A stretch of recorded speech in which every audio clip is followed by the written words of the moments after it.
اعوذ باللہ من الشیطان اللعین الرجیم بسم اللہ الرحمن الرحیم السلام علیکم یا علی مدد۔ مومنین و مومنات کی خدمت میں خصوصی طور پر زمانے کے امام اجل اللہ تعالی فرجہ الشریف کی بارگاہ میں پہلی رجب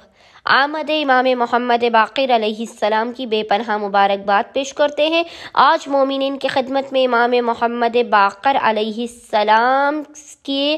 تعلیم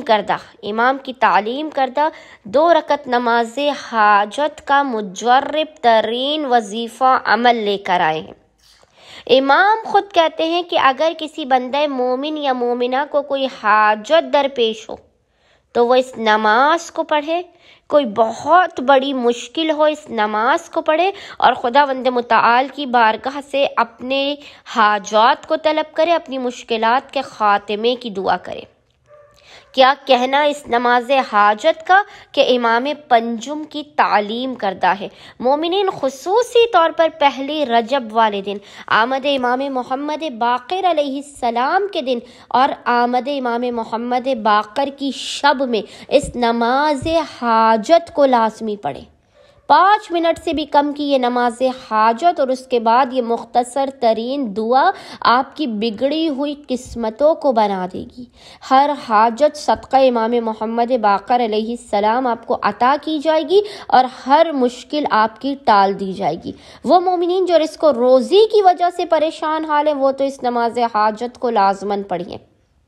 بس مومنین نے کرنا یہ ہے کہ شب آمد امام محمد باقر علیہ السلام اور آمد امام محمد باقر علیہ السلام کے پورے دن میں جب بھی آپ کو فرصت کے لمحات ملیں آپ نے باوضو ہونا ہے، اور باوضو ہونے کے بعد آپ نے 2 رکعت نماز حاجت مثل نماز فجر کی ادا کرنی ہے، اور نماز کی نیت یہی ہے کہ 2 رکعت نماز حاجت امام محمد باقر علیہ السلام پڑھتا یا پڑھتی ہوں۔ 2 رکعت نماز حاجت پڑھنے کے بعد آپ نے پورے اطمینان قلب اور سکون کے ساتھ تسبیح بی بی فاطمۃ الزہرا سلام اللہ علیہا کو پڑھنا ہے، اور اس کے بعد مصلی ہی پر بیٹھ کر بنا کسی سے کلام کیے جو ذکر آپ کو انشاءاللہ تعالی اسکرین پر لکھا ہوا نظر آ رہا ہوگا محمد اور آل محمد پر اول و آخر 3 مرتبہ 3 ٹائمز درود بھیجنے کے درمیان میں آپ نے 3 مرتبہ ہی 3 ٹائمز ہی اس ذکر کی تلاوت کرنی ہے، اور وہ ذکر ہے یا ابصر الناظرین